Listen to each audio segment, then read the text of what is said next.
Prenons un moment pour nous concentrer sur l'un des aspects de la grande transition, la supériorité de l'Israël céleste sur l'Israël terrestre. Ici, c'est une toute nouvelle position. L'auteur de cette lettre aux Hébreux s'est entièrement donné à la supériorité immense de ce qui s'était fait avec cette nouvelle dispensation. Il semble s'être dit en lui-même, le moment est arrivé de faire connaître à ce peuple combien supérieur est ce qui s'est produit avec cette dispensation.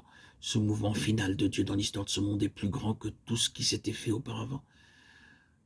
L'apôtre se mit donc à montrer cela au peuple de son temps. Mais l'intention de Dieu était plus vaste que cela. Sa pensée embrassait son peuple de tous les temps. Personne ne sait qui est l'auteur de cette lettre. Plusieurs noms ont été mentionnés. Les uns ont été certains du nom de l'auteur, l'apôtre Paul. Puis d'autres sont venus bouleverser leur certitude. Certains étaient sûrs que Paul l'avait écrite, tandis que d'autres ont presque prouvé le contraire. Les uns ont pensé que Apollos l'avait écrite et d'autres ont prétendu que c'était Barnabas. L'on a dit qu'Apollos était un homme très versé dans les Écritures, Actes 18, 24. Et il fallait certainement un tel homme pour écrire ce document. Barnabas était un lévite, et il connaissait tout le système lévitique de l'Ancien Testament, il aurait donc été capable d'écrire ce livre. Quant à Paul, il était naturellement un maître parfait du judaïsme et du christianisme, et il était nécessaire d'être un homme semblable à lui pour écrire ce livre. Si Étienne n'avait pas été martyrisé, j'aurais pensé à lui, car je trouve que dans son dernier discours, nous avons toute la substance de la lettre aux Hébreux. Non, nous ne pouvons pas le savoir. Peut-être le Seigneur n'a-t-il jamais pensé qu'il soit important de mettre un nom d'homme sur cette lettre, mais d'en attribuer toute la valeur à Dieu. N'est-ce pas là l'essentiel? La valeur à Dieu qui nous a parlé. Nous touchons donc à une base très ancienne et même épuisée en rappelant la place qu'occupe le mot « meilleur » dans cette lettre aux Hébreux. Il s'y trouve plus souvent que dans tout le reste du Nouveau Testament. Nous donnons ici une base pour ceux qui commencent l'étude de la Bible. Prenez note, choisissez la couleur qui vous paraît convenir le mieux pour ce mot « meilleur » et soulignez ce mot dans toute cette lettre aux Hébreux. Ce mot se trouve 13 fois dans la lettre et toujours avec une pensée très précieuse. Nous mentionnerons simplement les références.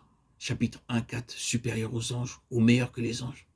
C'est une place très haute pour commencer. Chapitre 6-9, nous sommes persuadés en ce qui vous concerne de choses meilleures.